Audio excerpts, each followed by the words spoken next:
Oke, standby, kamera ready, sound ready, 3, 2, 1, action.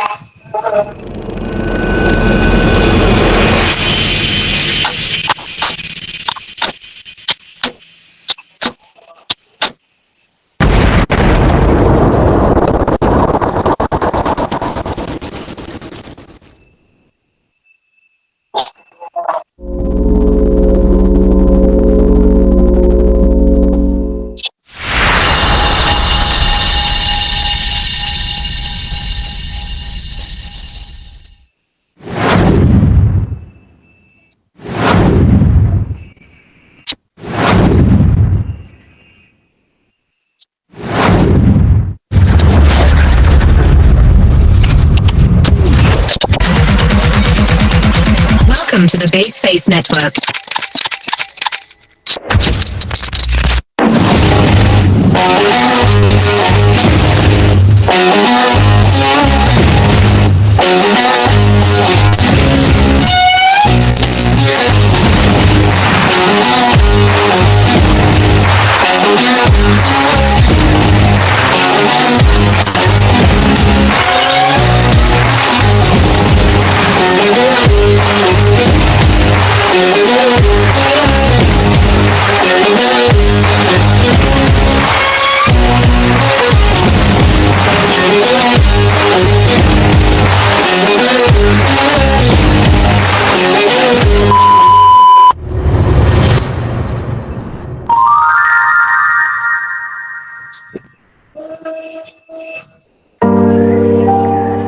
Assalamualaikum warahmatullahi wabarakatuh. Alhamdulillah, segala puji hanya milik Allah Subhanahu wa Ta'ala. Dengan rahmat dan kasih sayangnya, hari ini kita masih bisa bersama, dan komunitas Karamel Sahabat Fisabilillah akhirnya sampai di usia 5 tahun. 5 tahun bukanlah waktu yang singkat. Di dalamnya ada begitu banyak cerita yang mungkin tidak semua orang tahu. Ada air mata yang sering jatuh, ada lelah yang pernah singgah, ada tawa, ada ragu yang sempat datang, bahkan ada detik-detik di mana kita merasa ingin menyerah, tapi justru dari semua itu kita belajar arti kebersamaan, ketulusan, dan kesungguhan. Bagi saya, perjalanan ini ibarat sebuah madrasah kehidupan. Kita bukan hanya belajar berbicara, tapi belajar mendengar. Bukan hanya belajar memberi, tapi juga belajar menerima. Kita belajar sabar, belajar memahami perbedaan, belajar menguatkan ketika yang lain lemah, dan yang paling penting, kita belajar bagaimana tetap istiqomah di jalan Allah meski banyak ujian yang menghadang. Saya sangat bangga dengan perjalanan ini. Bangga bukan karena kita hebat, tapi karena kita berusaha untuk tetap berjalan bersama dalam ikatan ukhuwah yang Allah satukan.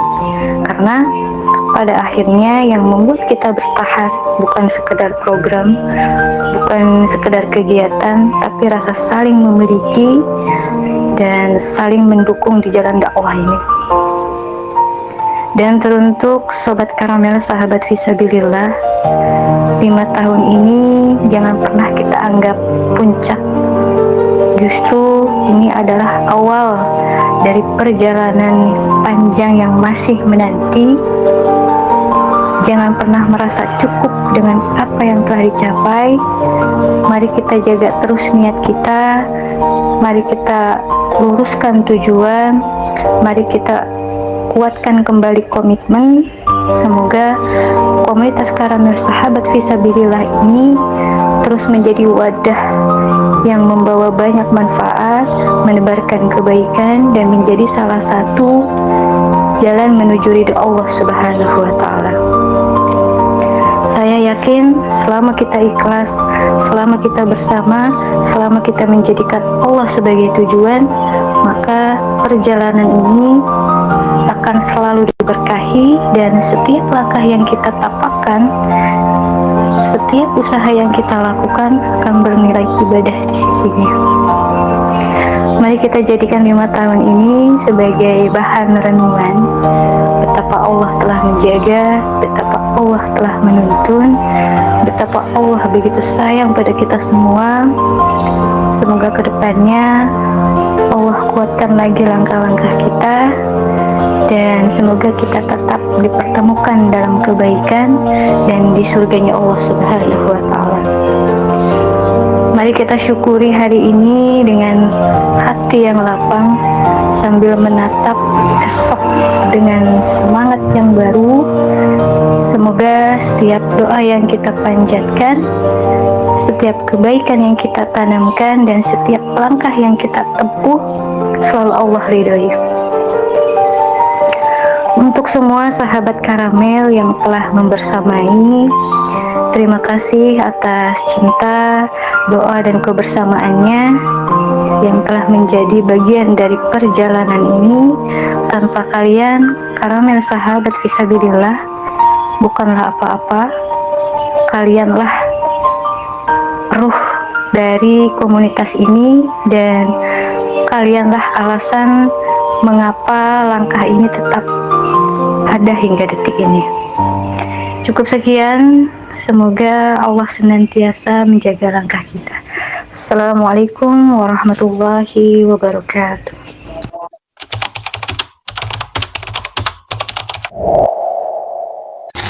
Bismillahirrahmanirrahim. Semua bermula dari sebuah niat kecil untuk saling mengingatkan dalam kebaikan, lalu tumbuh menjadi komunitas besar yang bernama Sahabat Fisabilillah. Pada tahun 2020, Sahabat Fisabilillah lahir. Dari sebuah lingkaran kecil, lahir cita-cita besar memantaskan diri untuk bersama. Dari waktu ke waktu, kegiatan semakin berkembang. Ada kajian harian, infak Jumat, one day one quotes, dan one day one ayat, nobar Islami, hingga santunan. Semua menjadi bukti nyata cinta kepada Allah dan sesama. Setiap langkah, setiap pertemuan meninggalkan jejak yang indah. Kebersamaan menjadi kekuatan dan ukhuwah menjadi pengikat hati. Hingga akhirnya tibalah milad kelima, sebuah perjalanan penuh doa, usaha, dan pengorbanan. Bukti bahwa niat yang tulus selalu Allah kuatkan. Semoga sahabat Fisabilillah terus istiqomah menjadi cahaya bagi umat dan menyebar manfaat hingga akhir hayat. Ya Habibi ya Muhammad.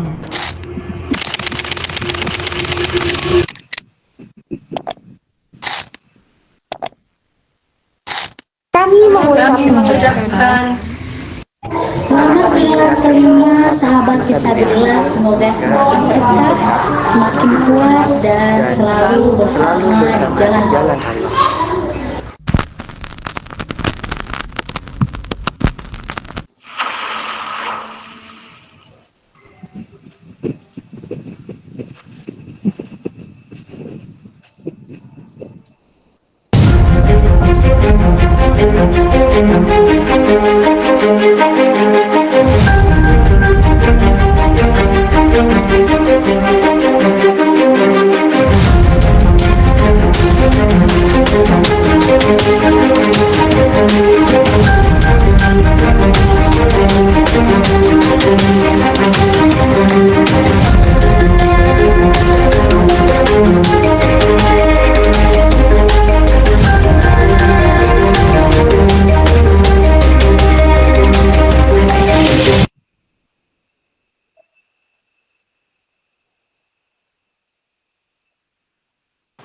Assalamualaikum warahmatullahi wabarakatuh, teman-teman semua.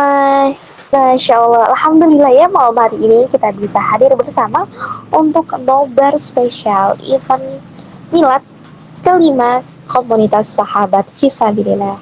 Masya Allah, mana dong tap-tap layarnya sebagai semangat teman-teman malam hari ini. Ayo tepet layar dulu dong. Ayo mana nih teman-teman tepet layarnya. Kasih reaction sebanyak mungkin sebelum kita mulai nobar malam hari ini. Oke, Masya Allah ya. Akan pasangkan teman-teman semua. Sebelum dimulai juga, saya izin nanya nih. Kira-kira teman-teman udah siap belum buat nobar malam hari ini? Coba dong, boleh komen di kolom komentar ataupun yang mau open mic boleh banget. Ayo, ayo, ayo. Sebelum kita mulai. Kira-kira nonton apa ya kita malam hari ini? Yang lain mana? Yang lain mana nih? Kok belum ada komennya? Diem-diem aja ya? Coba dong, ngomong. Udah siap belum buat nobar malam hari ini? Waduh, waduh, nonton horor. Mau nonton horor? Masya Allah, nanti takutnya teman-teman gak usah tidur pula malam hari ini. Aduh, kan ngeri kan? Gara-gara apa? Gara-gara nobar, Kak. Waduh, kali ya. Ya udahlah, langsung aja kita mulai. Jangan banyak yappingnya. Aduh, aduh. Oke, teman-teman, izin ya untuk memulai acara pada malam hari ini. Bismillahirrahmanirrahim. Assalamualaikum warahmatullahi wabarakatuh. Boleh dijawab, teman-teman? Waalaikumsalam warahmatullahi wabarakatuh.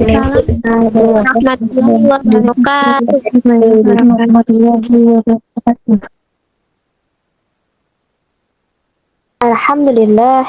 Alhamdulillahirabbil alamin. Wa bihi nasta'in wa ala umuri dunya waddin. Wassalatu wassalamu ala asrafil anbiya'i wal mursalin sayyidina wa maulana Muhammadin wa ala alihi washabbihi ajma'in, amma ba'du. Pertama yang paling utama, marilah kita panjatkan puji syukur atas kehadirat Allah Subhanahu wa taala, karena atas berkat rahmatnya lah kita dapat berkumpul bersama di malam hari yang insya Allah penuh keberkahan ini dalam keadaan sehat walafiat tanpa kurang suatu apapun. Kedua kalinya, salawat beriringkan salam semoga senantiasa tetap tercurahkan kepada baginda agung Nabi besar Muhammad Sallallahu Alaihi Wasallam sebagai suri tauladan yang syafaatnya kita nantikan di yaumil qiyamah. Amin, Allahumma amin. Baik teman-teman, apa kabar semuanya?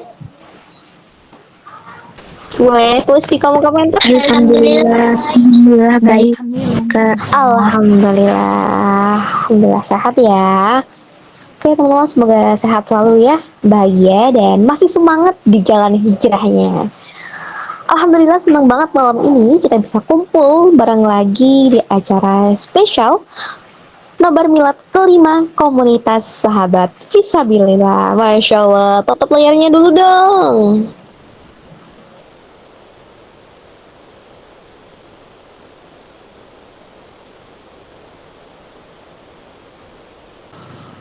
Masya Allah ya teman-teman. Dan pastinya 5 tahun ini bukan waktu yang sebentar. Dari yang awalnya saling asing sampai sekarang jadi tempat pulang, tempat belajar, dan tempat saling mengingatkan dalam kebaikan. Oke teman-teman, sebelum nobar dimulai, izin ya untuk mengingatkan yang pastinya buat teman-teman malam hari ini yang dipersiapkan, yaitu pastikan buat sinyal teman-teman aman dan chat secukupnya dan tetap sopan. Boleh tetap layar sebanyak mungkin untuk memberikan semangat pada malam hari ini. Dan jangan lupa ambil cemilan biar nobarnya makin asik. Kalau sudah siap semua, mari kita mulai acara Nobar Milad kelima Sahabat Fisabilillah dengan mengucapkan Bismillahirrahmanirrahim. Sebentar lagi kita bakal nonton film pilihan yang insya Allah banyak banget kisah kebaikan yang bisa kita petik di dalamnya. Dan saya harapkan teman-teman semua bisa menikmati film ini sampai selesai. Ambil hikmahnya dan mungkin ngerasa kok ini relate banget ya sama kehidupan sekarang. Buat teman-teman, pokoknya jangan keluar masuk room tanpa ada izin yang jelas, oke? Yuk tanpa berlama-lama lagi, inilah film Nobar Sahabat Milad kelima komunitas sahabat Fisabila. Kepada kakak admin, waktu dan layar saya persilahkan.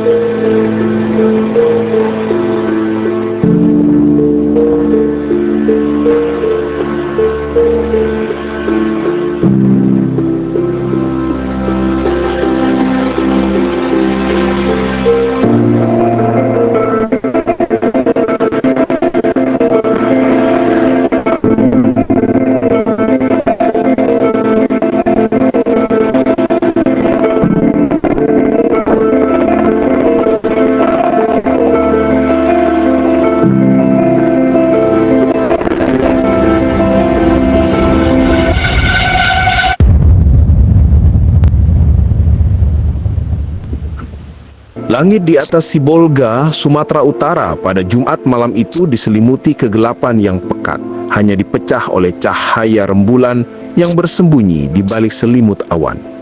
Masjid Agung Sibolga yang megah berdiri di Jalan Diponegoro, menyisakan lampu-lampu yang menyala di pelatarannya, menjadi sebuah mercusuar harapan di tengah kelamnya dunia. Saat jarum jam bergerak mendekati pukul 3 pagi, datanglah seorang pemuda dengan langkah lunglai. Dialah Arjuna Tamaraya, seorang anak yatim yang hidupnya bergantung pada kemurahan laut. Badannya lelah setelah seharian mencari ikan, tetapi esok dia harus kembali melaut sebelum fajar menyingsing. Masjid baginya bukan hanya tempat untuk bersujud malam dan kerasnya kehidupan. Dengan penuh adab dia membasuh kakinya, lalu masuk ke dalam rumah Allah itu. Tiada seorang pun, hanya ada kesunyian yang diiringi desau angin malam. Arjuna memilih sebuah sudut yang teduh, lalu merebahkan tubuhnya yang letih di lantai yang dingin. Matanya terpejam, berusaha merebahkan segala beban hidup sejenak sebelum kembali berjuang. Dia tidak tahu bahwa tempat yang dia anggap sebagai tempat perlindungan paling aman akan berubah menjadi lokasi kematiannya yang mengerikan. Dalam tidurnya yang lelap, Arjuna mungkin bermimpi tentang laut yang tenang, tentang ikan yang melimpah, tentang senyum ibunya yang telah lama tiada. Tetapi mimpi indah itu akan segera berubah menjadi mimpi buruk yang tidak pernah dia duga. Malaikat maut telah mengintai, bukan datang dengan lembut seperti dalam doa-doa, melainkan dengan wajah bengis manusia-manusia yang telah kehilangan nurani. Peristiwa ini sebenarnya adalah sebuah cermin bagi kita semua. Betapa sering kita menganggap rumah ibadah sebagai wilayah kekuasaan pribadi, padahal ia adalah milik Tuhan yang harus terbuka bagi semua hambanya, terutama yang lemah dan tertindas. Arjuna mewakili wajah kaum mustadafin yang hanya meminta sedikit ruang untuk bernafas, tetapi justru dihabisi oleh mereka yang mengaku sebagai penjaga agama. Kisahnya mengingatkan pada hadis Rasulullah yang menyatakan bahwa siapa yang memelihara anak yatim, maka dia akan bersamanya di surga seperti 2 jari. Sebaliknya, siapa yang menzalimi mereka, maka ancaman neraka sudah menunggu. Dalam tradisi pesantren, kisah seperti ini sering dijadikan pengajaran tentang akhlak dan adab terhadap sesama, terutama mereka yang tidak memiliki pelindung. Arjuna, sang anak yatim, adalah ujian bagi iman masyarakat Sibolga. Sayangnya, ujian itu tidak lulus, dan sebuah tragedi pun terjadi, meninggalkan luka yang dalam di hati setiap orang yang masih memiliki rasa kemanusiaan.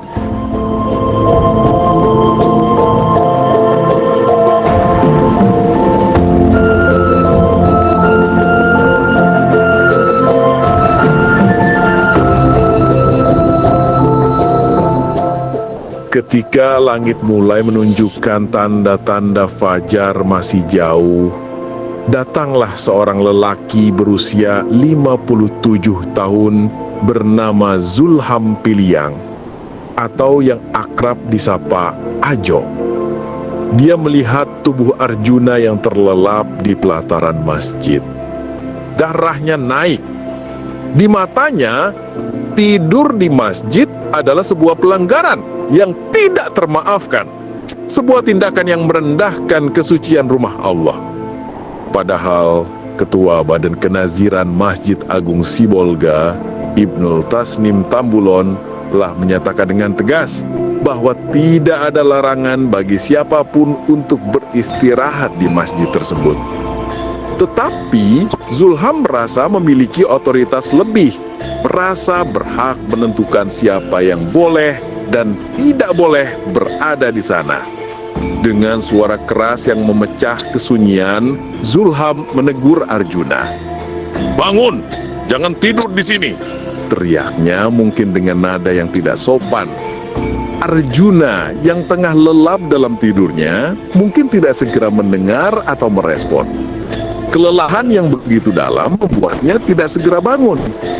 Bagi Zulham, ketidakacuan itu dianggap sebagai pembangkangan, sebuah tantangan terhadap wibawa yang dia miliki. Dia merasa dipermalukan oleh seorang pemuda yang dia anggap sebagai pengangguran atau pengacau.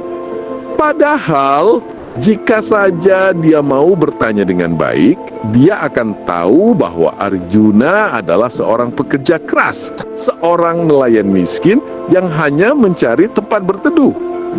Amarah Zulham pun memuncak. Daripada menolong atau memahami, dia memilih jalur kekerasan. Dia tidak sendirian. Dia memanggil teman-temannya. Hasan Basri, 46 tahun, Saswan Situmorang, 40 tahun, Risman Syah Effendi Caniago, 30 tahun, dan Chandra Lubis, 38 tahun. 5 orang dewasa ini bersekongkol untuk memberi pelajaran kepada seorang pemuda yatim yang tak berdaya.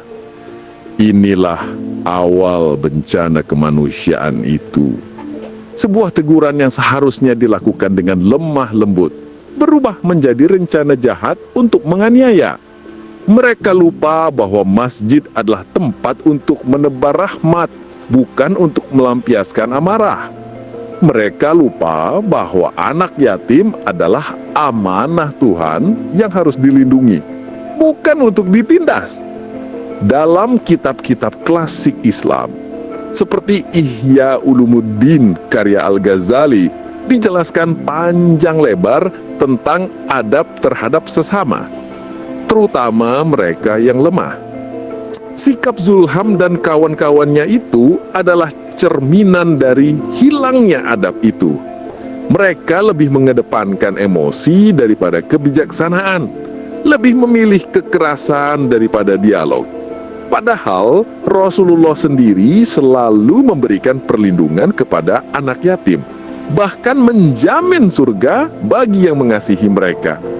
Kisah ini menjadi tamparan keras bagi kita semua, betapa pendidikan akhlak yang sejati seringkali kalah oleh emosi sesaat dan merasa paling benar sendiri. Zulham dan kawan-kawannya mungkin mengira mereka sedang membersihkan masjid dari unsur tidak baik. Tetapi justru merekalah yang membawa najis besar ke dalam rumah Allah itu. Najis berupa kekerasan dan kezaliman.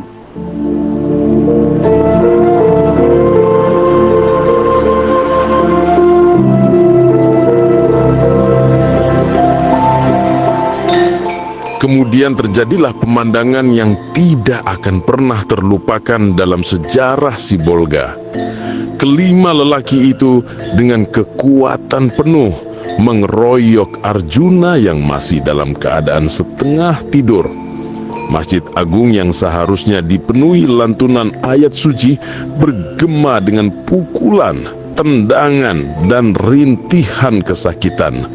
Mereka memukuli Arjuna dengan brutal, menginjak-injak tubuhnya yang kurus tanpa sedikit pun belas kasihan. Suara keras benturan dan raungan korban memenuhi setiap sudut ruangan suci itu, seakan-akan langit dan bumi turut menangis menyaksikan kekejaman yang terjadi. Mereka tidak berhenti di situ. Dengan kebuasan yang sulit dipahami akal sehat, mereka menyeret tubuh Arjuna yang sudah tak berdaya keluar dari masjid. Kepalanya dengan keras terbentur anak tangga, tetapi itu tidak menghentikan amarah mereka. Malah salah satu dari mereka mengambil sebuah kelapa dan melemparkannya ke kepala Arjuna. Bahkan dalam keadaan korban yang sudah sekarat, Sazwan Situmorang masih sempat menggasak uang Rp10.000 dari saku celana Arjuna. Tindakan ini menunjukkan betapa hina dan tamaknya pelaku, tidak hanya mengambil nyawa, tetapi juga harta benda yang sangat sedikit dari korban. Rumah Allah yang seharusnya menjadi tempat paling aman berubah menjadi lokasi pembantaian. Darah Arjuna mencemari pelataran suci, menjadi saksi bisu atas kekejaman manusia yang telah kehilangan hati nurani. Para pelaku ini mungkin mengira mereka sedang menegakkan aturan, tetapi yang mereka lakukan justru melanggar aturan paling dasar kemanusiaan dan agama.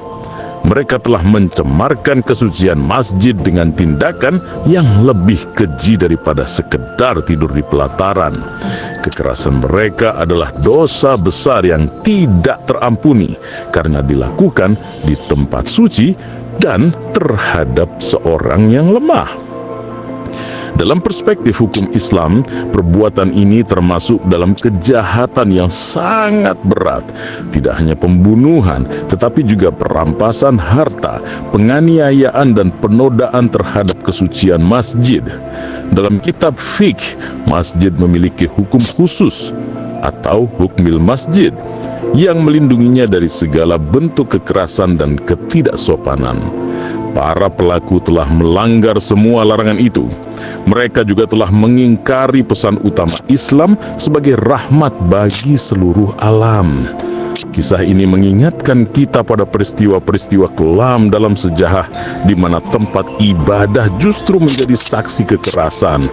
Sebuah ironi yang menyayat hati setiap orang beriman.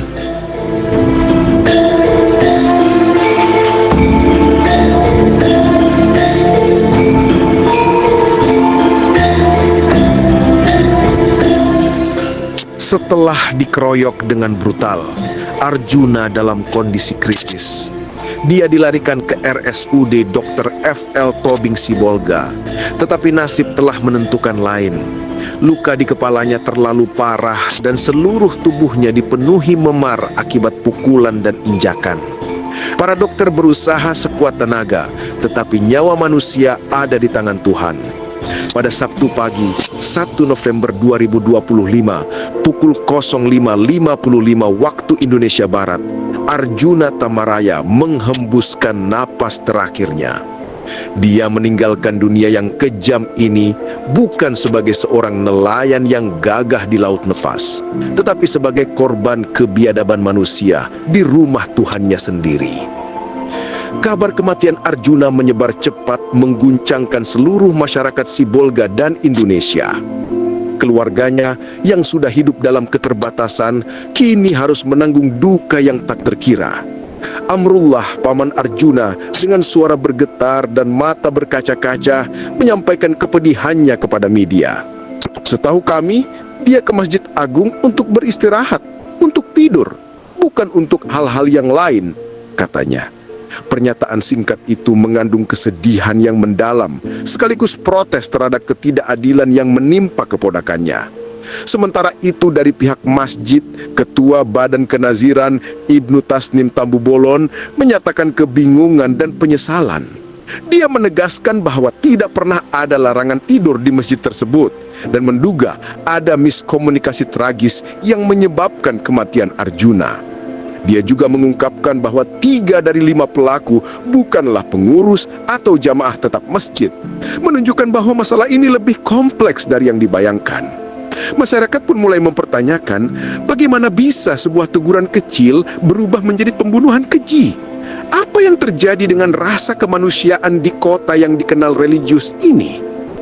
Kematian Arjuna ini mengingatkan kita pada banyak kisah anak yatim dalam sejarah Islam yang diperlakukan dengan zalim.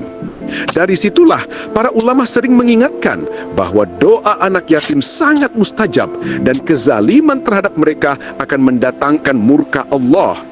Kisah Arjuna menjadi bukti nyata betapa pentingnya perlindungan terhadap kaum lemah dan betapa bahayanya jika kekerasan dibiarkan terjadi, apalagi dengan dalih agama. Duka keluarga Arjuna adalah duka kita semua, karena setiap kezaliman terhadap seorang manusia adalah kezaliman terhadap seluruh kemanusiaan.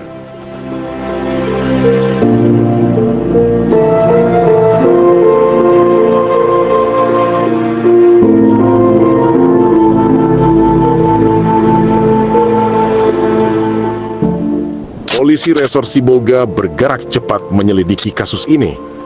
Dengan memeriksa sejumlah saksi dan rekaman CCTV, mereka berhasil mengidentifikasi para pelaku. Awalnya 3 tersangka yaitu Zulham Piliang, Hasan Basri, dan Syazwan Situmorang berusaha melarikan diri, tetapi akhirnya dapat diringkus. Kemudian 2 tersangka lainnya, Risman Syah Effendi Caniago dan Chandra Lubis, juga berhasil diamankan. Kelima orang itu kini mendekam di sel tahanan Mapolres Sibolga, menunggu proses hukum yang akan menentukan nasib mereka. Kapolres Sibolga, AKBP Edi Inganta, menjelaskan motif kejahatan ini adalah karena pelaku kesal. Korban tidak mendengarkan larangan untuk tidur di masjid. Kesal karena korban tidur di dalam masjid, tepatnya di pelataran masjid. Kemudian ketika ditegur, korban masih tidak mau dan tetap istirahat di situ, sehingga terjadi penganiayaan. Polisi menjerat kelima tersangka dengan pasal 338 KUHP tentang pembunuhan yang mengancam hukuman maksimal 12 tahun. Penjara lainnya, Syazwan Situmorang, juga dikenai pasal 365 ayat 3 KUHP tentang pencurian dengan kekerasan yang mengakibatkan kematian. Proses hukum ini diawasi dengan ketat oleh masyarakat. Banyak yang merasa hukuman 12 tahun tidak sebanding dengan nyawa yang diambil, apalagi dengan cara yang begitu keji. Namun keluarga Arjuna berharap proses hukum berjalan adil dan memberikan efek jera bagi pelaku dan masyarakat luas. Mereka tidak ingin ada lagi korban seperti Arjuna yang hanya karena ingin beristirahat harus kehilangan nyawa. Kisah ini juga memunculkan diskusi tentang sistem peradilan kita. Apakah hukuman penjara cukup untuk menghukum kejahatan seperti ini? Bagaimana dengan pertanggungjawaban moral dan sosial para pelaku?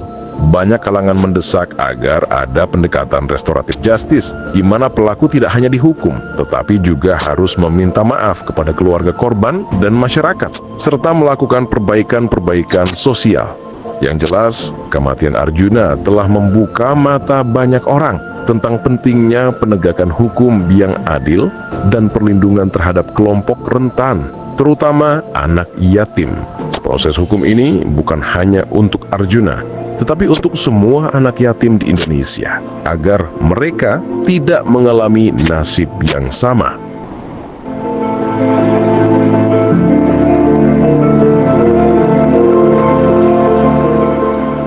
Berita meninggalnya Arjuna menyebar luas di media nasional dan sosial media, memicu gelombang reaksi dari berbagai lapisan masyarakat. Tagar #Justice for Arjuna dan #anak yatim trending di Twitter, diikuti oleh ribuan tweet yang mengecam kekerasan tersebut dan menuntut keadilan. Banyak netizen yang menyatakan kemarahan dan keprihatinan mereka, menyebut peristiwa ini sebagai tragedi kemanusiaan yang memalukan. Beberapa selebritis dan tokoh publik juga turut menyuarakan solidaritas, mendesak aparat penegak hukum untuk bertindak tegas. Di Sibolga sendiri, suasana duka menyelimuti kota. Banyak warga yang menggelar aksi damai, membawa poster berisi tuntutan keadilan dan pernyataan bela sungkawa. Mereka berkumpul di depan Masjid Agung bukan untuk memprotes pengurus masjid, tetapi untuk mengingatkan semua pihak agar peristiwa serupa tidak terulang. Beberapa organisasi masyarakat, ormas Islam seperti Nahdlatul Ulama dan Muhammadiyah setempat mengeluarkan pernyataan resmi yang mengecam tindakan kekerasan tersebut dan mengingatkan pentingnya menjaga akhlak dan adab dalam bermasyarakat. Solidaritas juga mengalir dalam bentuk materi. Sebuah penggalangan dana online untuk keluarga Arjuna dibuka dan dalam waktu singkat berhasil mengumpulkan dana yang cukup besar. Uang itu digunakan untuk biaya penguburan dan membantu kehidupan keluarga Arjuna yang ditinggalkan. Banyak pula yang datang langsung ke rumah duka, memberikan bantuan dan menghibur keluarga yang sedang berduka. Gelombang solidaritas ini menunjukkan bahwa di tengah tragedi masih banyak hati yang tergerak oleh kemanusiaan. Namun di balik solidaritas itu muncul juga kritik terhadap budaya kekerasan yang masih mengakar di masyarakat. Banyak pengamat sosial menyoroti mentalitas main hakim sendiri yang sering terjadi, di mana masyarakat mengambil alih peran penegak hukum dengan cara-cara brutal. Peristiwa Arjuna dianggap sebagai puncak gunung es dari masalah yang lebih besar, rendahnya toleransi dan empati dalam menyelesaikan konflik. Karena itu, selain menuntut keadilan hukum, banyak juga yang menyerukan perlunya pendidikan karakter dan resolusi konflik secara damai di masyarakat, dimulai dari keluarga dan sekolah.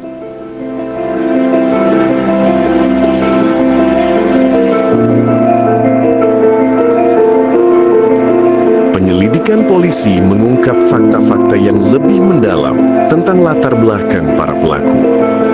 Zulham Piliang yang menjadi motor penggerak ternyata dikenal sebagai sosok yang keras dan mudah emosi di lingkungannya.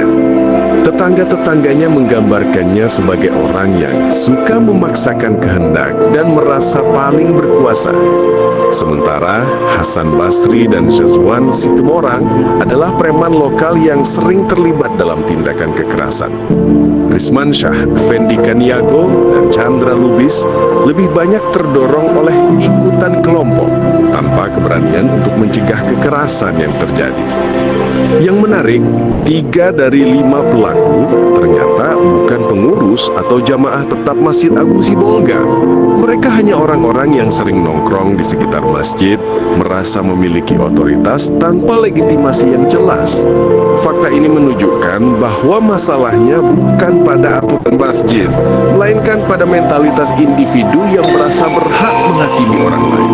Mereka mungkin merasa sedang membersihkan masjid dari orang yang dianggap mengganggu, padahal justru merekalah yang membawa kekacauan dan aib besar. Di sisi lain, investigasi juga mengungkap kehidupan Arjuna yang sebenarnya. Dia adalah seorang pemuda yang mandiri dan pekerja keras. Sejak menjadi yatim, dia berusaha menghidupi dirinya sendiri dengan menjadi nelayan. Teman-temannya menggambarkan Arjuna sebagai sosok yang rendah hati, suka menolong, dan rajin beribadah. Dia sering tidur di masjid bukan karena malas, tetapi karena rumahnya jauh dan harus berangkat melaut dini hari. Potret ini semakin memperjelas betapa tidak adilnya perlakuan yang dia terima. Arjuna bukan pengacau, melainkan korban dari prasangka dan kekerasan yang tidak berdasar. Kisah para pelaku ini mengingatkan kita pada pepatah lama. Jangan melihat siapa yang berkata, tetapi lihatlah apa yang dikatakan. Dalam hal ini, para pelaku mungkin merasa diri mereka lebih religius atau lebih berhak menentukan aturan, tetapi tindakan mereka justru sangat bertentangan dengan ajaran agama manapun. Agama mengajarkan kasih sayang, terutama kepada yang lemah, tetapi mereka justru menindas yang lemah. Agama melarang kekerasan, terutama di tempat ibadah, tetapi mereka justru melakukan kekerasan di sana. Inilah ironi terbesar dari tragedi ini.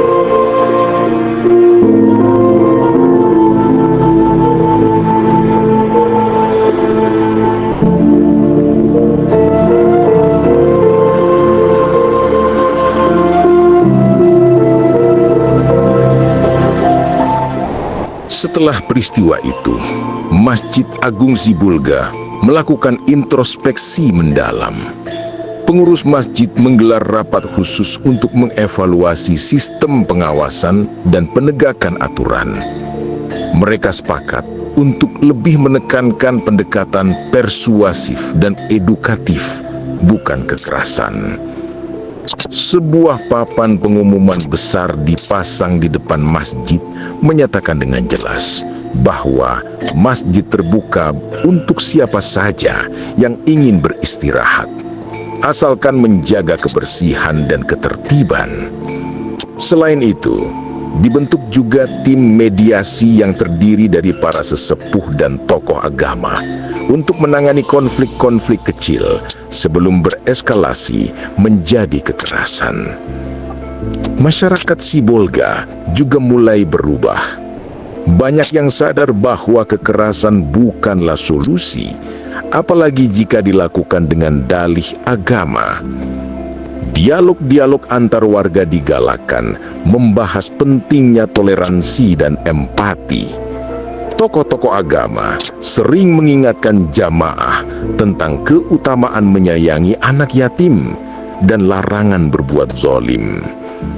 Peristiwa Arjuna dijadikan pelajaran berharga bahwa sebuah kesalahan kecil, tidur di masjid, tidak boleh dijawab dengan kesalahan yang lebih besar, pembunuhan. Di tingkat pemerintah, peristiwa ini memicu gerakan untuk memperkuat perlindungan anak yatim dan kaum miskin. Pemerintah daerah Sibolga mulai menginventarisir anak yatim di wilayahnya, memberikan bantuan pendidikan dan kesehatan. Program pemberdayaan ekonomi keluarga miskin juga digalakkan agar tidak ada lagi anak yatim yang harus tidur di masjid karena tidak memiliki rumah yang layak. Semua ini dilakukan sebagai bentuk tanggung jawab sosial dan penghormatan terhadap arwah Arjuna. Tragedi Arjuna, meskipun sangat menyedihkan, telah membawa perubahan positif. Dia menjadi simbol perlawanan terhadap kekerasan dan ketidakadilan. Namanya akan selalu dikenang bukan sebagai korban pasif, tetapi sebagai pemicu perubahan sosial di Sibolga. Sebuah pepatah mengatakan, daripada mengutuk kegelapan, lebih baik menyalakan lilin. Kematian Arjuna adalah kegelapan, tetapi respon masyarakat dan pemerintah adalah lilin-lilin yang dinyalakan untuk menerangi jalan menuju masyarakat yang lebih beradab dan penuh kasih.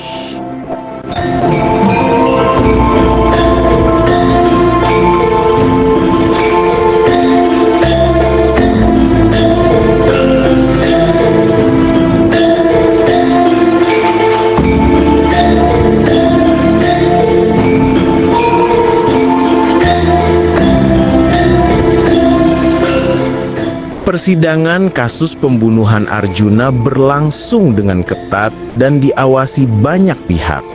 Keluarga korban hadir di setiap persidangan, didampingi oleh pengacara dari lembaga bantuan hukum. Wajah mereka penuh dengan duka, tetapi juga tekad untuk memperjuangkan keadilan. Di sisi lain, para terdakwa duduk dengan wajah tertunduk, didampingi pengacara yang berusaha membela mereka dengan berbagai argumentasi hukum, termasuk menyatakan bahwa mereka tidak bermaksud membunuh, hanya ingin memberi pelajaran. Jaksa penuntut umum mengajukan tuntutan yang berat. Untuk Zulham Piliang sebagai otak pelaku diajukan tuntutan hukuman 12 tahun penjara, maksimal dari pasal 338 KUHP. Untuk pelaku lainnya diajukan tuntutan antara 8 hingga 10 tahun penjara. Selain itu, Syahzan Situmorang juga dituntut dengan pasal pencurian dengan kekerasan. Jaksa menekankan unsur kekejian dan perbuatan sadis dalam pembunuhan ini, serta fakta bahwa kejahatan dilakukan di tempat ibadah yang seharusnya suci. Di luar ruang pengadilan, masyarakat terus mendesak agar keadilan benar-benar ditegakkan.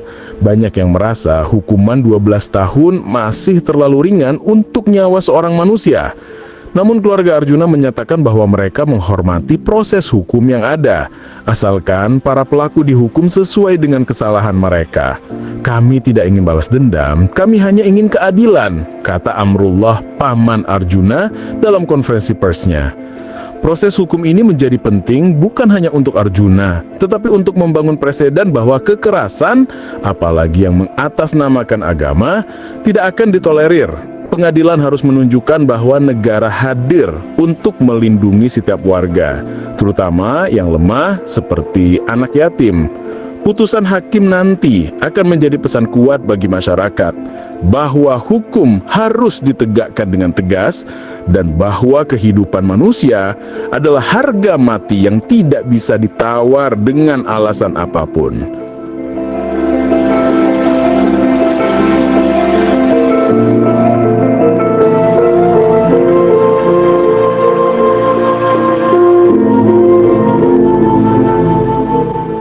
Kini Arjuna telah dimakamkan di TPU Sibolga.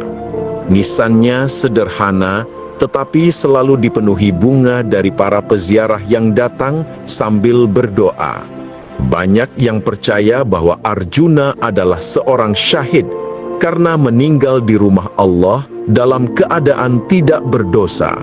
Keluarganya, meski masih berduka, mulai menemukan kedamaian dengan menerima takdir ini. Mereka mendirikan sebuah pondok kecil di dekat makam Arjuna, tempat anak-anak yatim lain bisa belajar mengaji dan mendapat bantuan. Nama Arjuna kini diabadikan dalam berbagai cara. Sebuah beasiswa pendidikan diberi nama Beasiswa Arjuna Tamaraya untuk anak-anak yatim di Sibolga. Sebuah taman kecil di dekat masjid juga dinamai Taman Arjuna sebagai pengingat akan pentingnya kasih sayang dan perlindungan terhadap sesama. Setiap tahun, pada tanggal meninggalnya, diadakan peringatan sederhana dengan pembacaan doa dan santunan untuk anak yatim. Di Masjid Agung Sibolga, suasana telah berubah total. Jamaah sekarang saling mengingatkan dengan lemah lembut jika ada yang melanggar aturan. Pengurus masjid lebih aktif menyapa dan menanyakan kebutuhan orang-orang yang datang, terutama yang terlihat miskin atau kesulitan. Kisah Arjuna menjadi bagian dari khutbah dan pengajian, selalu diingatkan agar tidak ada lagi kekerasan yang mengatasnamakan agama. Tragedi Arjuna adalah luka yang dalam, tetapi dari luka itu tumbuh kesadaran kolektif untuk menjadi lebih baik. Arjuna mungkin telah pergi, tetapi warisannya tetap hidup. Sebuah pesan bahwa kemanusiaan harus selalu dijunjung tinggi, bahwa anak yatim harus dilindungi, dan bahwa rumah Allah adalah tempat untuk semua orang, terutama yang membutuhkan. Dalam doa-doa di setiap salat, nama Arjuna mungkin tidak disebut, tetapi semangat untuk menegakkan keadilan dan kasih sayang yang dia tinggalkan akan selalu bergema, mengingatkan kita semua akan firman Tuhan, dan berbuat baiklah kepada anak yatim. Quran Surah An-Nisa ayat 127. Semoga Arjuna tenang di sisinya, dan semoga kita semua belajar dari tragedi ini untuk menjadi manusia yang lebih beradab dan beriman.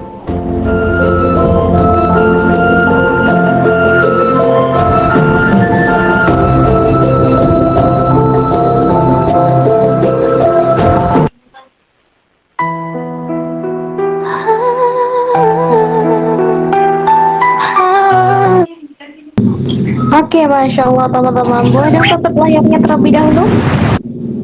Masya Allah banget ya Katya ya filmnya ya. Oke, baik, bener banget Kak Nurul. Dan sekarang kita lanjut ke film berikutnya, dan kepada Kak Admin, waktu dan layar saya persilahkan. Kak Tia itu tadi aku telat gabungnya, soalnya baru habis mati lampu, maaf ya.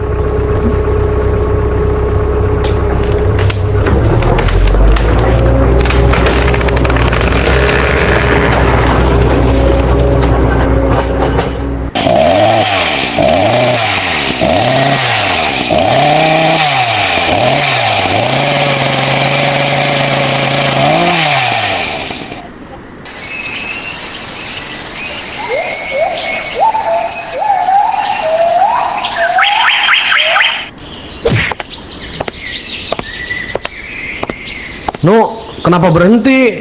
Waduh, bos Entang, ini serius nih tebang semua. Kalau kita tebang di bagian sini, ini habitat lutung pak, sama burung elang. Warga minta wilayah di sini buat dilindungi. Danu, sebenarnya lu tuh kerja sama siapa sih? Kok mau-maunya nurut sama warga? Mau buat monyet kek, buat apa kek? Kalau gue perintahin tebang ya tebang. Kan yang bayar gaji lu gua, bukan warga. Tapi pak, warga desa sudah kirim surat penolakan. Mereka takut banjir bandang. Kalau daerah resapan di sini dihabisin semua. Udah lu nggak usah mikirin banjir.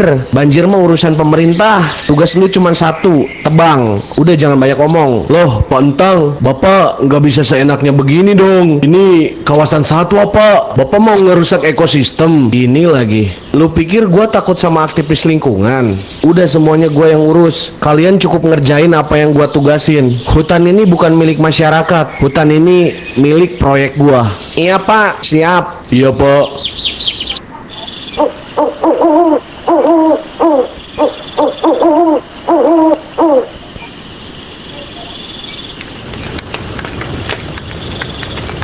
Pak Idan, tahu nggak tadi pas sore saya lihat gerombolan rusa pak, jumlahnya banyak banget. Mereka lari kepanikan pas lahan satwa itu kita tebang. Wah, Pak Danu mending lihat rusa. Tahu nggak? Tadi pas kita mau pulang, saya ngedenger kayak suara orang nangis, sampai merinding saya tadi. Iya pak, kalau ada kerjaan lain mah saya mau pindah lah. Gak sanggup saya kerja begini. Iya pak, Pak Danu kan masih muda. Saran saya, Pak Danu mending cari pekerjaan lain. Kalau saya mah udah mentok umur, jadi mau gak mau harus tetap dijalani.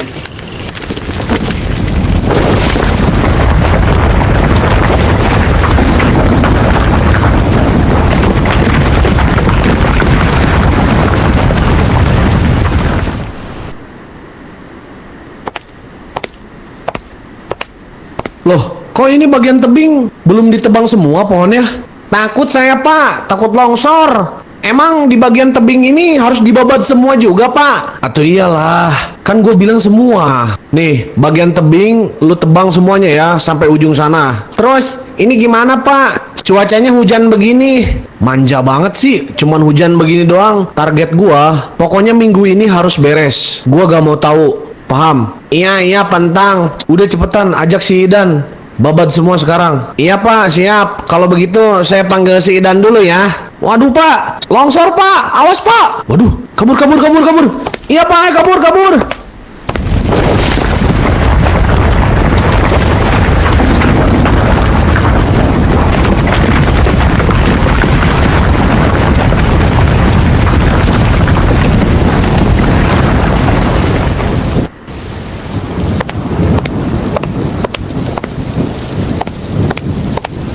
Woi Danu, suwe banget lu ninggalin gua. Iya bos, maaf. Bos sih larinya lambat. Aduh, ini gimana lagi? Target seminggu harus sudah selesai, tapi malah longsor. Ya mau gimana lagi bos? Kalau longsor kan nggak bisa kita kontrol. Halo bos. Woi, Entang, gimana itu proyek? Minggu ini harus sudah selesai ya? Aduh bos, maaf bos, ada kabar buruk. Kabar buruk apaan? Longsor bos di sini. Aduh, ada-ada aja. Iya bos, baru aja longsornya. Soalnya dari kemarin hujan di sini gak berhenti. Ya udah lu maksimalin aja deh sebisanya ya. Pokoknya minggu ini minimal 80% hutan di situ pohonnya harus dibabat semua. Oke bos, siap. Saya maksimalin di sini. Iya, awas ya, jangan leha-leha kerjanya. Siap bos, aman.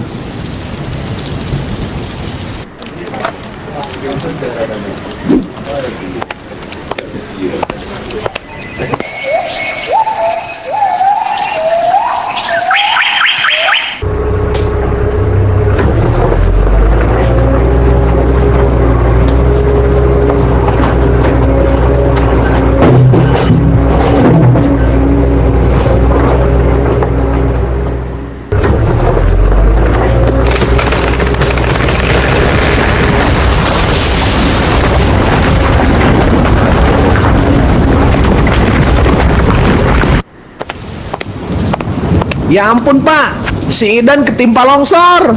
Iya, aduh ada-ada aja lagi. Makin hari makin banyak aja kejadian di sini. Pak, tolong Pak, tolongin, kasihan. Tolongin gimana? Longsor parah begitu. Kita harus minta bantuan. Ya udah Pak, cepetan Pak, kasihan. Minta tolong ke bos aja. Cepetan, kasihan. Iya, jangan bawel, sabar. Nih gua telepon dulu. Halo bos. Ya, ada apa bang? Bos, ada kabar buruk lagi bos. Kabar buruk mulu perasaan, ada apaan? Ini bos, anak buah saya ketimpa longsor. Saya minta tolong untuk segera dikirim perbantuan ke lokasi. Soalnya saya nggak bisa mengevakuasinya. Tolong ya bos. Entang, lu sadar gak sih? Ini tuh proyek diem-diem. Kalau misalkan rame, malah makin kacau. Kalau sampai viral gimana? Semua proyek kita bakal kacau. Tapi bos, udah biarin aja, biar terkubur aja di situ. Bos, tolonglah bos, anak buah saya itu kasihan. Tang, gua nggak suka ya lu membangkang kayak gini. Kata gua AA, jangan banyak ngomong. Iya bos, iya. Gimana Pak? Wah, bos gak mau bantuin. Gimana ya? Waduh, kok bisa Pak? Ini kan kita kerja buat dia juga. Kok dia nggak mau bantuin?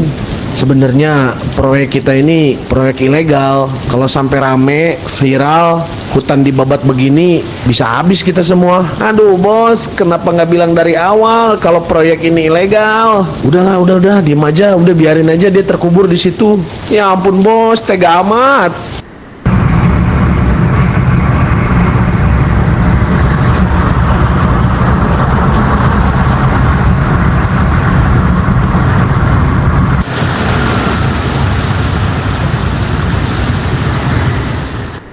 Permisi. Oh iya, Pak Jul, masuk. Gimana Pak Jul? Maaf ya Pak, nunggu lama. Tadi di jalan macet.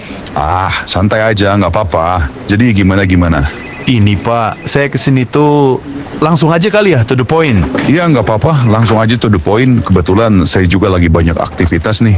Ini Pak, jadi saya mau minta surat perizinan untuk proyek saya ini dipercepat dan dipermudah. Oh, perizinan lahan sawit itu ya? Iya Pak, saya meminta tolong supaya perizinannya dilancarkan. Aman aja, semua bisa saya atur. Perizinan dan lain-lainnya gampang lah. Yang penting kan anggarannya sesuai. Oh iya. Untuk pembayarannya, Bapak mau uang cash apa transfer? Ditransfer aja ya. Tapi jangan ke rekening saya, transfer ke anak buah saya ya. Ya sudah Pak, kalau begitu mah mungkin saya langsung pulang aja ya. Soalnya kan Bapak juga sibuk. Iya. Nanti kita chat-chatan by WA aja ya. Baik. Terima kasih ya Pak, saya izin pulang nih. Sama-sama Pak Jul, terima kasih juga.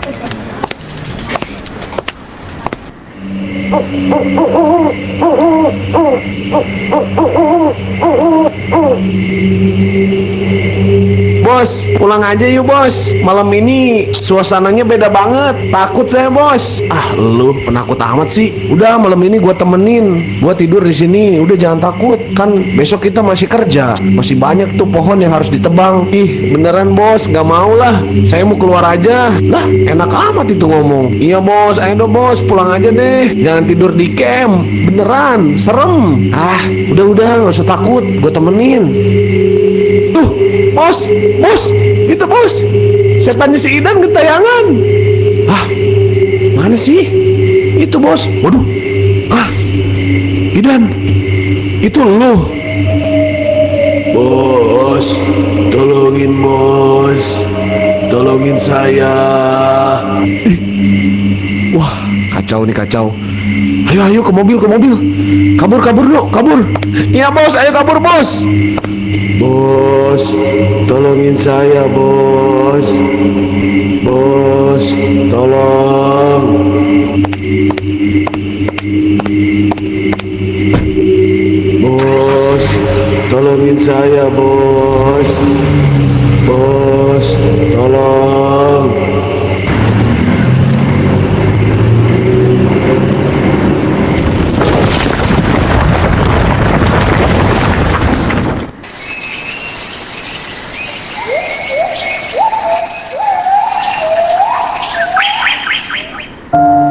Pemirsa, sebuah operasi penyelamatan dramatis baru saja dilakukan oleh pihak kepolisian bersama tim SAR.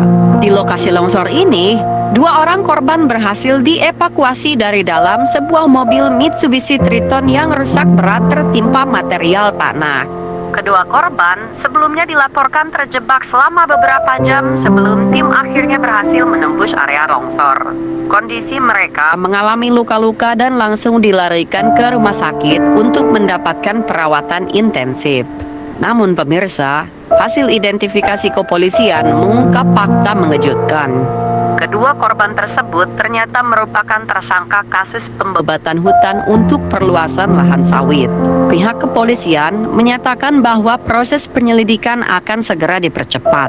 Mereka berkomitmen menelusuri seluruh keterlibatan pihak lain yang diduga terlibat dalam pembakaran dan pembukaan hutan secara ilegal. Dari lokasi longsor, saya melaporkan kembali ke studio.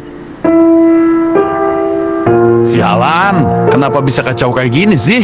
Ini gawat nih. Kalau sampai Sintang sampai buka mulut, bisa ngerembet ke semuanya. Saya harus cari backingan dulu nih. Saya telepon Pak Bahlul aja lah.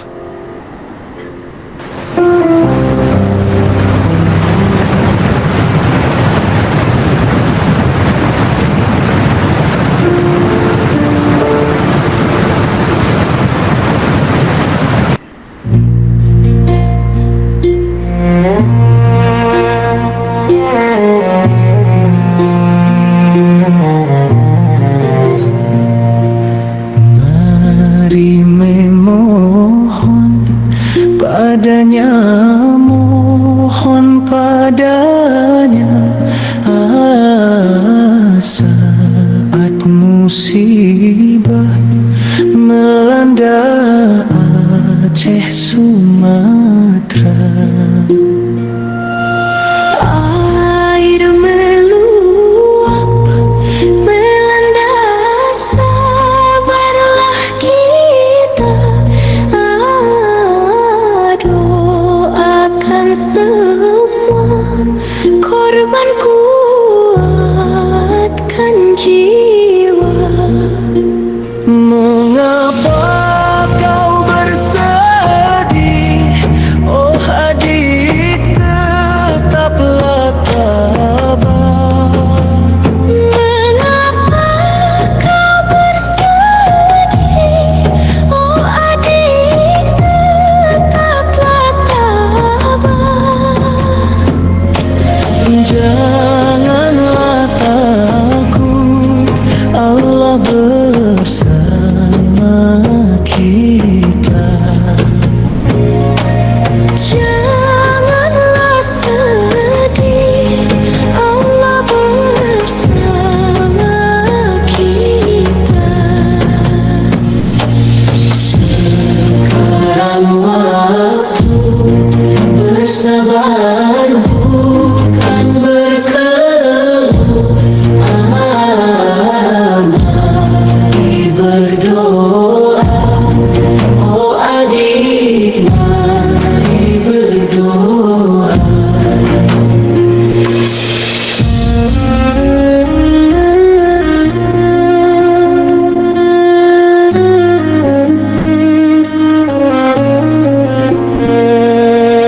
Mari menolong sesama, mari menolong saat musibah melanda Aceh Sumatera. Agar mereka menjadi senang semua. Doakan semua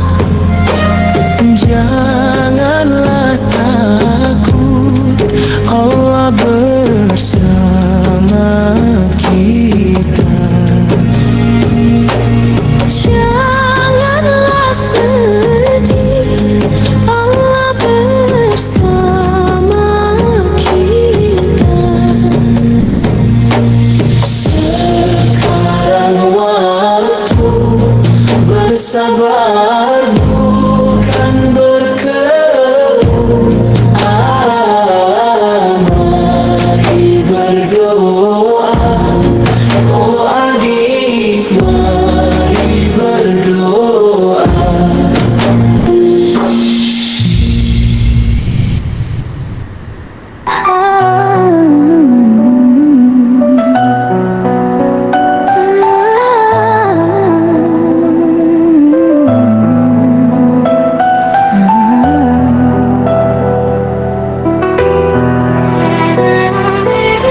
Mereka bilang kasih ibu sepanjang masa, tapi di tanah ini kasih ibu berhenti di bawah lumpur.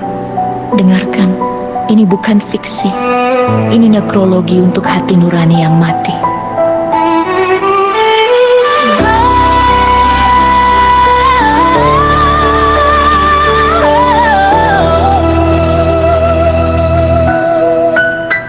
Ya, berita pagi datang merobek nalar dan logika. Tim SAR terdiam kaku di balik reruntuhan sisa. Di antara puing kayu dan tanah merah yang basah ditemukan dua raga menyerah namun tak pasrah. Seorang ibu mendekap anaknya erat sekali, melingkarkan lengan menjadi persayang abadi. Seolah dia berbisik di detik air menerjang, tenanglah nak ibu di sini, jangan kau berlinang. Mereka ditemukan mati masih dalam pelukan, membeku dalam dingin terseret arus kerusakan. Itu bukan sekadar mayat tuan, itu monumen cinta yang kalah oleh ganasnya air akibat hutan yang kau minta. Bayangkan anak itu napas terakhirnya di dada sang bunda, sementara kalian di istana tertawa menunda-nunda bantuan yang tak sampai, mitigasi yang cuma wacana. Pelukan itu saksi bisu kejahatan kalian yang sempurna. Langit Sumatera menangis tapi kalian tak mendengar. Darah dan air mata hanyut memudar dan pudar. Ibu dan anak berpelukan tidur dalam lumpur, sementara tuan berdasi tidur di kasur makmur. Ini bukan bencana alam, ini pembunuhan massal. Atas nama investasi kalian jual tanah asal.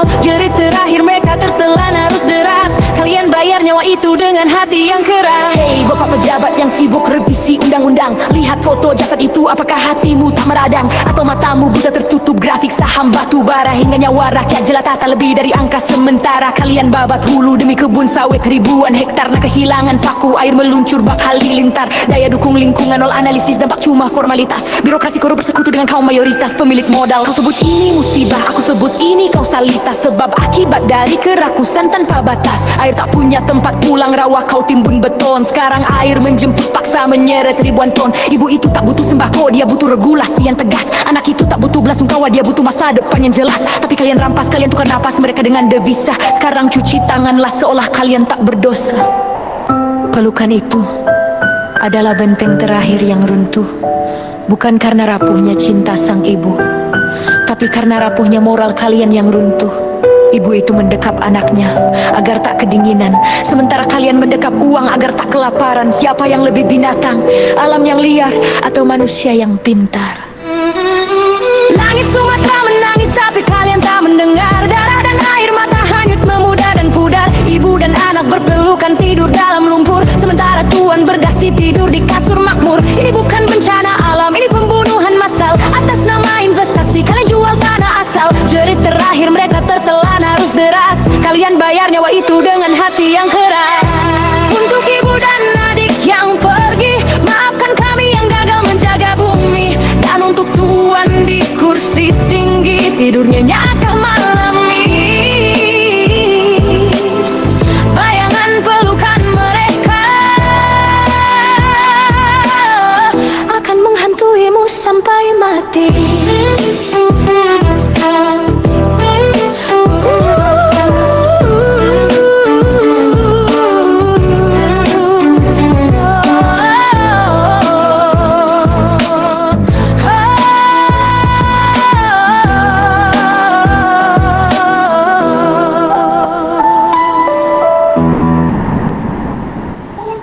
Oke, Masya Allah teman-teman.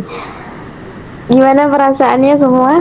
Gimana perasaan teman-teman setelah melihat film yang kita tonton tadi? Mungkin ada perasaan teman-teman sakit hati atau ikut sedih, gimana? Oke, campur aduk ya. Yang lain gimana? Oh, sedih ya, Masya Allah. Oh, syik syak syak, Masya Allah. Ya, nyesek sekali ya teman-teman, dan memang sangat-sangat di luar ekspektasi sekali, Masya Allah. Dan mungkin kita akan bahas tentang film yang pertama ya teman-teman. Adakah yang masih ingat tadi film tentang apa? Tulis di kolom komentar ataupun unmute teman-teman. Oke, tentang Arjuna. Apa nih? Geram sih sama Masya Allah, sabar, tenang dulu. Untuk film yang kedua kita bahas nanti. Tahan ya teman-teman, tahan. Kita bahas film yang pertama tadi, oke? Atau mungkin teman-teman udah lupa film yang pertama tadi? Kalau mungkin teman-teman yang ingat, boleh banget sampaikan tanggapan teman-teman di kolom komentar. Oke. Anak yatim yang dibunuh. Kisah meninggalnya seorang pemuda yang bernama Arjuna.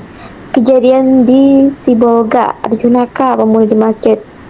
Pembunuhan Sibolga K, Arjuna. Oke, mungkin ada teman-teman yang di sini udah tahu tentang film itu atau kejadiannya mungkin di sekitar kawasan teman-teman, tempat tinggal teman-teman, tentang pembunuhan di Masjid Sibolga. Arjuna, anak yatim yang dibunuh dengan cara dikeroyok. Oke, perasaan teman-teman setelah melihat film Arjuna tadi gimana sih? Tentang seorang pemuda yang dihakimi dengan begitu sadisnya. Lo pernah dengar ya? Perasaan teman-teman gimana? Geram kah? Atau marah kepada mereka yang menghakimi dengan tidak adil, dengan sangat tidak adil? Miris ya. Oke, yang lain gimana nih? Boleh sampaikan?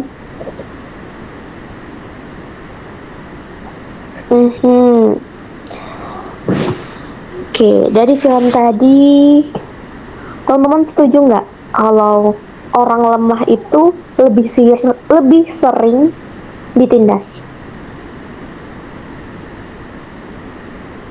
Setuju nggak? Setuju banget. Setuju ya. Bener banget. Iya, kalau menurut Kak Nurul, kenapa Kak orang lemah itu lebih sering ditindas?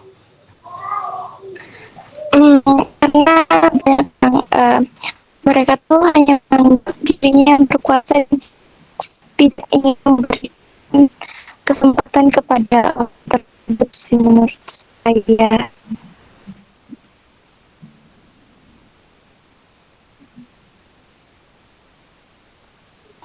Gimana Kak Nurul? Afwan, suaranya putus-putus. Oh iya ya, maaf. Menurut saya ya, kenapa orang lama tuh sangat sering ditindas karena mereka tuh hanya ingin dirinya yang berkuasa gitu dan tidak mau memberikan kesempatan kepada lemah tersebut gitu sih.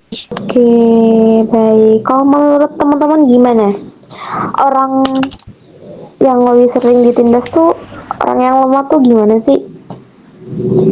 Kalau dengar gunung tua kamu gini, karena orang lemah nggak punya kekuatan untuk melawan Kak, dan orang yang merasa kuat memanfaatkan hal itu. Iya benar, karena mereka tahu kalau orang yang lemah tidak memiliki backingan atau kekuasaan, dan juga dari segi materi mereka masih kekurangan, karena seperti yang sudah kita ketahui bahwa hukum di negara Konoha ini itu bisa dibeli.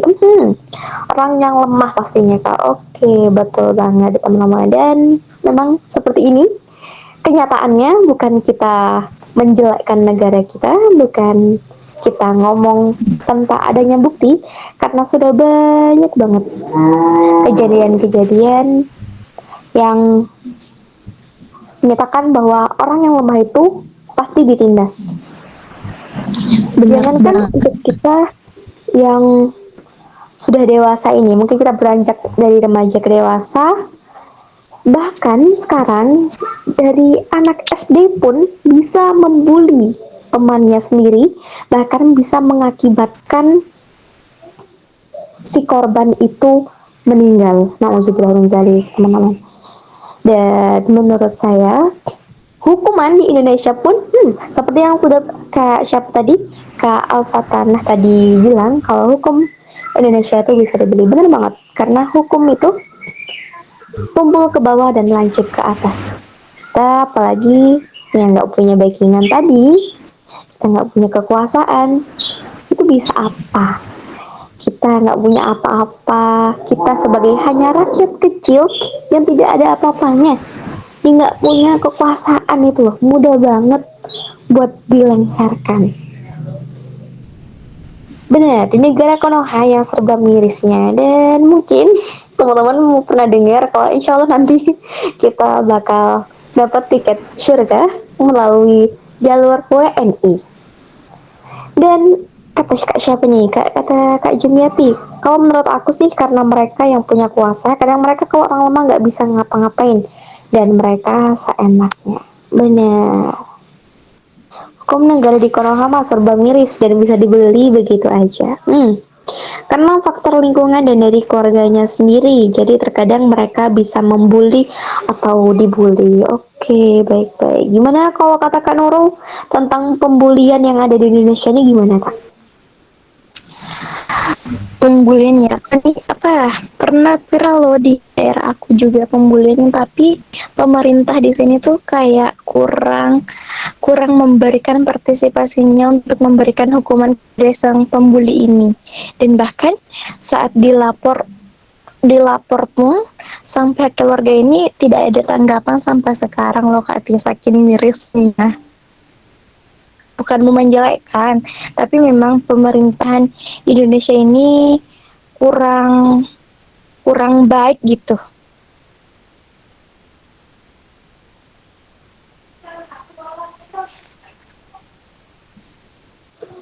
Iya, Saya bener kedengaran banget kan lo. Bener banget teman-teman. kurang adil Dan sih, sangat diam tidak adil. terhadap Setuju kezaliman Kak. itu bentuk kejahatan teman-teman. Iya, benar banget. Heran juga sih sama pemerintah.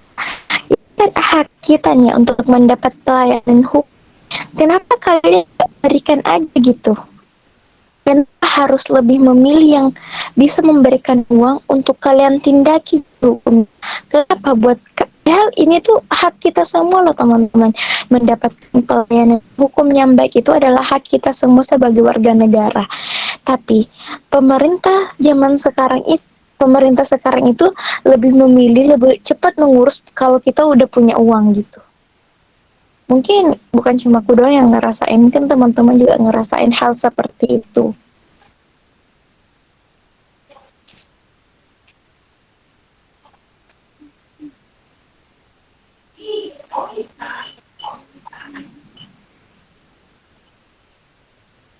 Iya betul banget. Berpajak itu semua untuk pemerintah.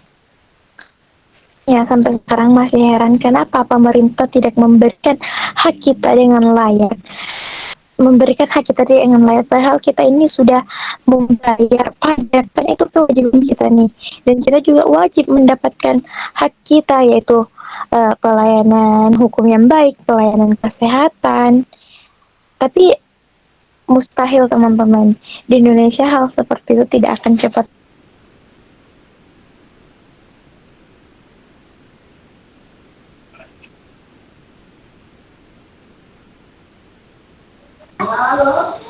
Iya, bener banget. Terlalu banyak masyarakat yang merindung di kalimat namanya juga anak-anak. Sampai-sampai pembulian semakin hari semakin banyak, bukan semakin mereda atau bahkan hilang. Dan mirisnya mereka menormalisasikan, padahal bentuk pembulian anak-anak zaman sekarang sudah tidak sewajarnya layaknya anak-anak. Betul banget.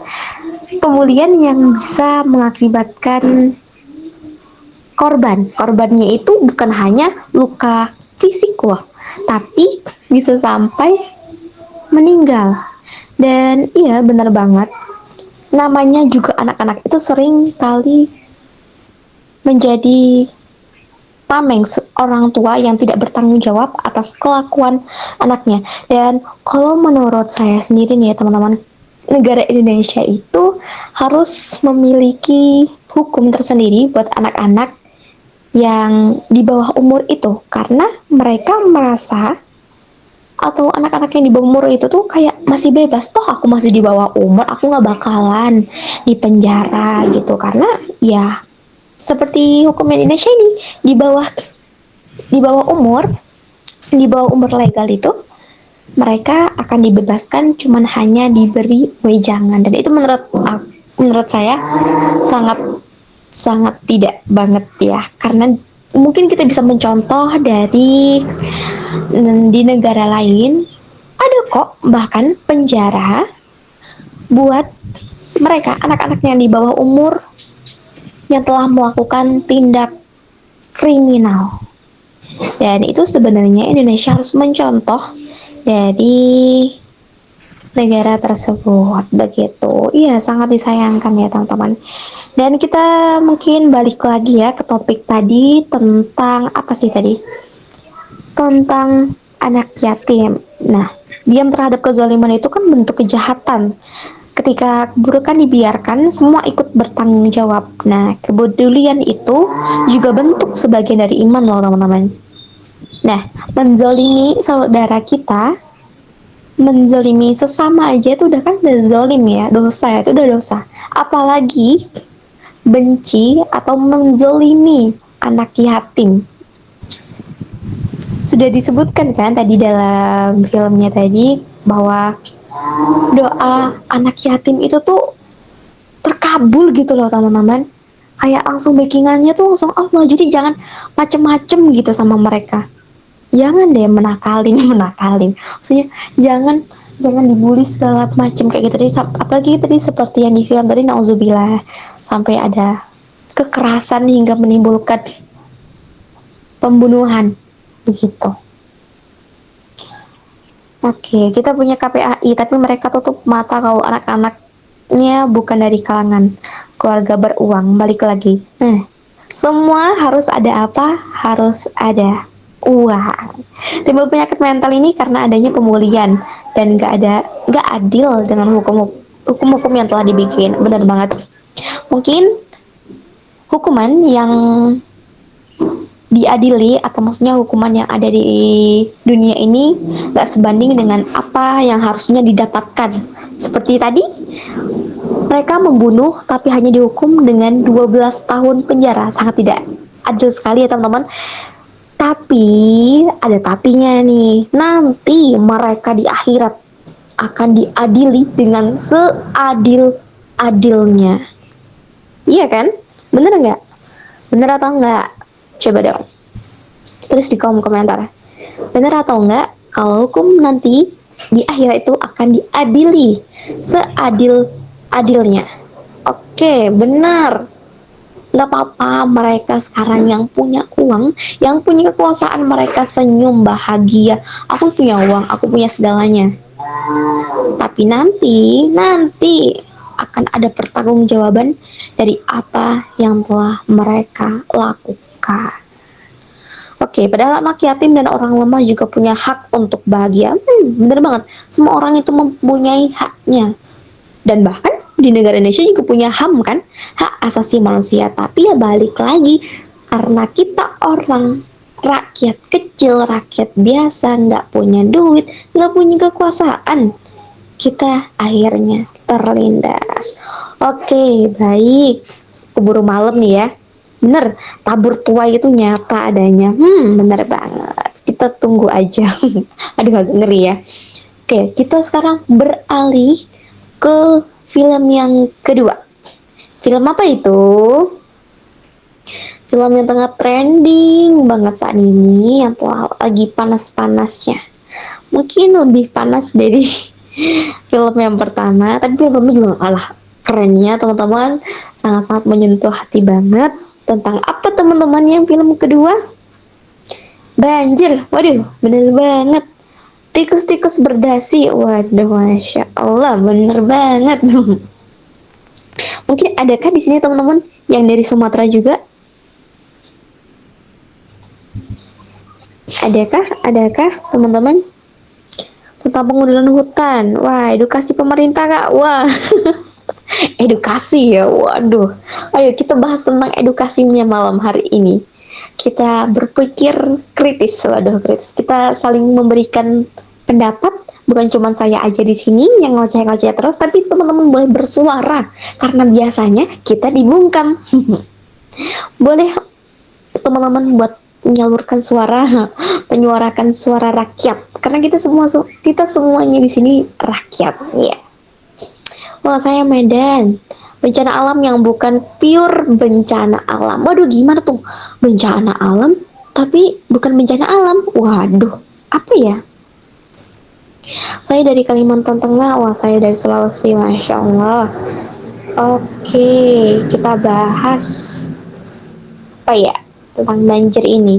Menurut teman-teman, banjir ini dikarenakan karena pemerintahnya, balik lagi ke pemerintah, atau salah rakyatnya, atau tengah-tengah? Kalau menurut teman-teman Jelas gimana? salah pemerintah. Oke, jawaban Kak Nurul pemerintah. Kalau teman-teman gimana? Karena pemerintah serba salah, waduh. Oke, karena perbuatan pemerintah. Yang lain. Oh, istighfar aja ngelihat pemerintah. Udah dibilangin, banyak yang nyebut pemerintah dan masyarakat.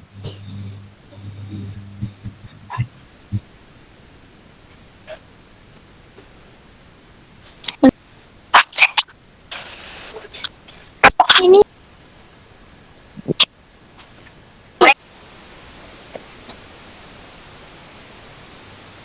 oke. Istighfar aja ngelihat pemerintah sekarang yang lebih mementingkan kepentingan pribadi. Emang ilegal.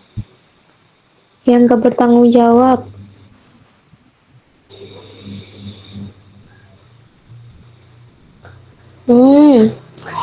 Apa nih? Sangat greget bet. Pokoknya mah dengan pemerintah di negeri Kinihi. Aduh, Kinihi udah berubah lagi nih. Oke, pemerintah nggak salah. Aduh. Tapi ada lanjutannya nih. Jangan dijudge, jangan dipotong. Yang salah itu oknum yang tidak bertanggung jawab itu si para tikus di dalam karung. Wah, iliknya di dalam karung. Mau dibuang kan?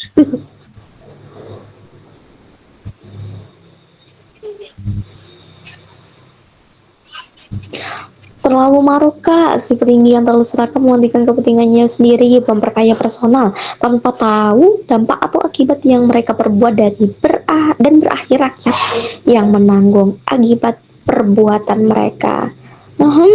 Mereka yang mendapat hasilnya, tapi kita yang mendapat resikonya.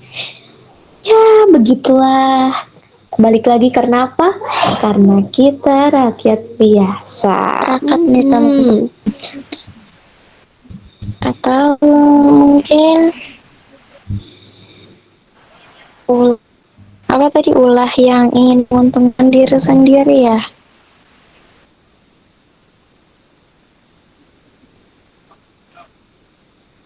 Gimana Kak Nurul? Apa suaranya putus-putus Ya, ini cuma didengar.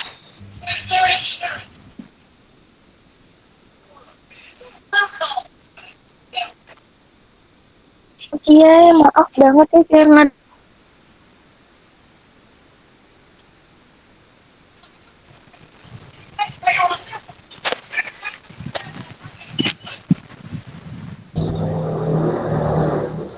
Aduh, pindah negara. Waduh, kira-kira negara mana yang mau menampung kita ya?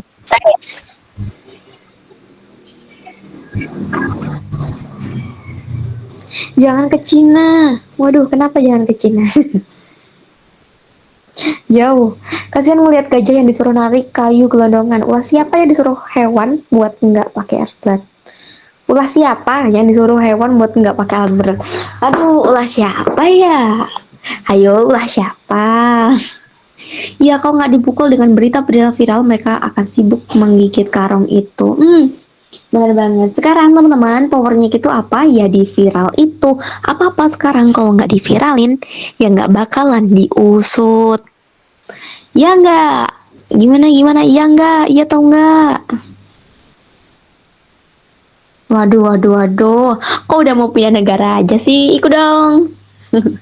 Masya Allah. Kenapa nih kok? Waduh, kok udah pada ke Jepang? Korea Utara aja udah. Korea Utara sana.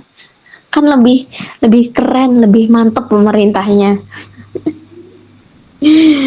Saking maruknya pemerintah, mereka nggak belajar dari kesalahan. Setelah Sumatera, sekarang Jawa yang ditambang.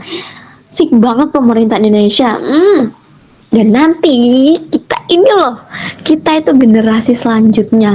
Kan nggak mungkin dong mereka yang nanti di atas terus. Nanti roda itu berputar loh teman-teman. Ada saatnya di atas dan ada saatnya di bawah. Nah, apakah mereka akan selalu di atas? Mungkin bisa jadi buat nanti kayak generasi penerusnya gitu. Mereka tuh udah ada cem-cemannya gitu loh teman-teman. Jadi kayak kok bisa pokoknya 7 turunan jangan habis ini kayak gitu. Masya Allah. Waduh, Korut mah nyerahin nyawa. Sulawesi Selatan juga ada yang ditambang ya Allah, Allahu Akbar. Dubai supaya kayak gak boleh setengah hati kalau pindah ke Korut. Kira-kira Gen Z kalau jadi pemerintah Indonesia berubah nggak ya? Waduh, kalau menurut aku sih berubah ya. Ya, walaupun terkadang Gen Z ini suka mager, tapi kalau sekiranya lagi semangat, waduh, udah habis bersih. Indonesia nggak bakal ada korupsi-korupsi kayak gitu, nggak bakal ada tambang-tambang ilegal itu nggak ada. Rakyatnya yang insya Allah yang di bawah standar ini insya Allah bakal naik semua, masya Allah. Berubah tapi di luar Nurul. Waduh, Kak Nurul dijawab. Kak Nurul dipanggil. Kak Nurul kayaknya keluar nih teman-teman. Kayaknya lagi ada jaringannya bermasalah. Jangan pindah negara sih. Mending kitanya ini yang harusnya mengubah sistem pemerintahan bernegara ini. Iya benar. Nanti kalau kita pindah siapa yang ngurusin? Aduh. Kan kita kan mau memperbaiki, bukan meninggalkan. Oke, ya nggak apa-apa. Iya benar sih. Kalau kita pindah nanti makin makin kesini makin kesana ya. Ada yang tahu berita Dubai? Di balik kemewahan yang kita lihat dari negara tersebut, ada kekejaman yang berselimut atau lebih tepatnya ada kerakusan yang tidak semua orang tahu. Pastinya itu. Teman-teman, saya mau nanya lagi apakah saya masih jelas apa enggak ini?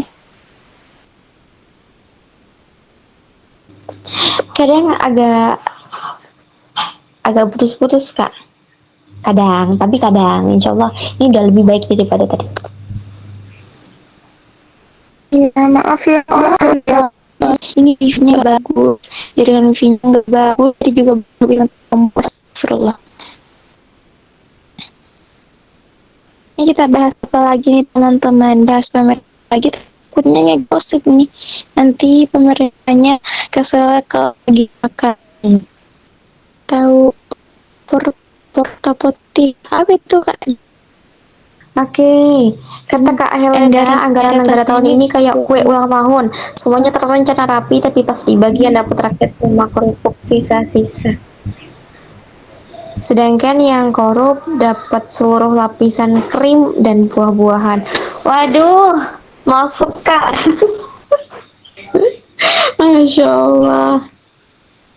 Bahas sistem yang pemerintahan bernegara yang baik ala Rasulullah. Oke, boleh deh. Dari teman-teman kita bahas kayak gini, nggak apa-apa. Udah mau malam nih, nanti mungkin ada yang capek atau bagaimana? Masih mau lanjut atau enggak? Tuh, yang Wita kasihan teman-teman udah setengah 11. Gimana Kak Nurul? Halo Kak Nurul.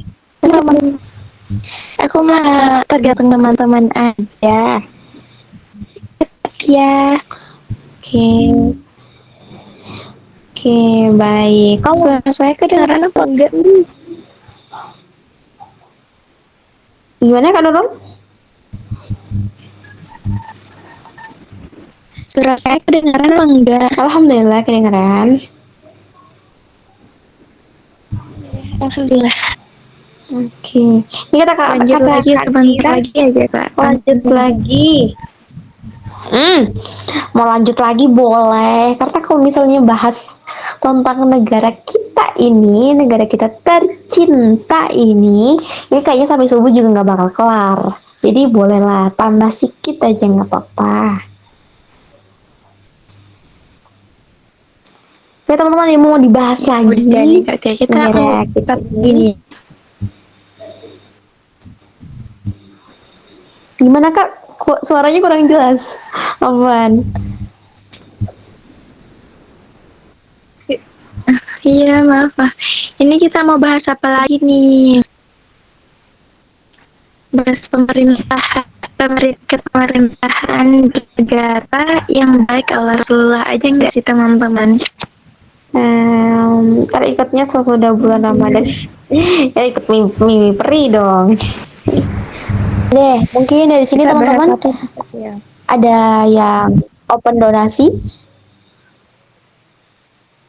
atau teman-teman gimana gitu tahu tentang donasi-donasi buat saudara kita yang ada di Sumatera yang terkena musibah saat ini? Ada Kak? Yang lain gimana? Insya Allah. Saya izin kalau proyek mau beres istirahat karena besok masuk kerja pagi. Dan saya juga mau ngingetin buat teman-teman semua, jika teman-teman ingin berdonasi, itu niatnya udah Masya Allah, bagus banget. Tapi donasinya usahakan, gimana yang pernah saya bilang, ke tempat yang terpercaya. Mungkin dari influencer-influencer yang mereka terjun langsung di lapangan, seperti siapa? Mungkin Kak Al-Fatahar ataupun yang lain. Mungkin teman-teman ada di sini pasti banyak ya karena influencer. Aduh, kita lupa ini. Influencer yang langsung terjun di sana. Jadi biar jelas gitu loh teman-teman donasinya. Insya Allah langsung tersalurkan kepada mereka yang membutuhkan. Kayak bener-bener tersalurkan sampai ke mereka gitu loh. Jadi donasinya itu nggak hilang gitu ya, tanda kutip. Kalau saya nggak open donasi Kak, tapi share pamflet link atau pamflet link donasi seperti mengajak saudara dan rekan-rekan untuk berdonasi. Kalau saya ke Bang Ferry Irwandi sama Kak Vidian, oh Masya Allah, keren banget. Itu juga share-share linknya, pamflet segala macam, itu juga bentuk kebaikan ya, menolong gitu loh.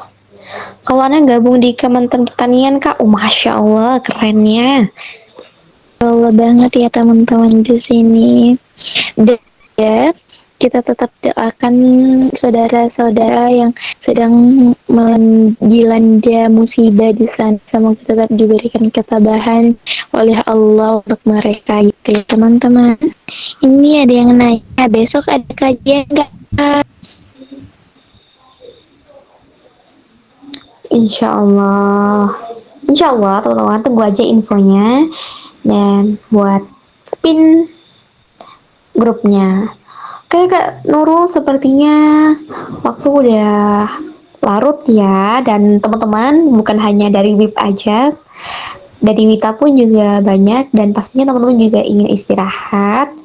Jadi nah udah jam 22.34, kita tutup ya sesi nobar di malam hari ini. Dan teman-teman kata-kata dari saya malam ini, ada yang sibuk menata rencana di 2026, dan di sana ada saudara kita yang menata ulang hidupnya dari nol. Dan buat teman-teman, usahakan banget minta tolong buat negara ya, pokoknya buat negara kita tercinta ini, buat segera pulih kembali saudara-saudara kita yang terkena bencana di sana. Semoga lekas membaik, semoga bantuan banyak berdatangan. Apa yang mereka hilang dari semuanya. Apa yang mereka punya nanti Allah ganti dengan yang lebih baik lagi. Semoga saudara kita yang mungkin saat ini belum ditemukan, entah dalam kondisi apapun itu, segera ditemukan dan bisa berkumpul lagi dengan keluarganya. Amin Allahumma amin. Oke, Kak tutup. Oke, Kak Nurul, kita tutup ya. Malam hari ini silakan Kak Nurul. Atas kehadiran. Terima kasih atas kehadiran teman-teman semua. Kami berharap acara kita malam ini membawa berkah dan manfaat bagi kita semua. Sampai jumpa di acara selanjutnya, di kajian selanjutnya. Jangan lupa untuk menjaga ukhuwah dan semangat ibadah.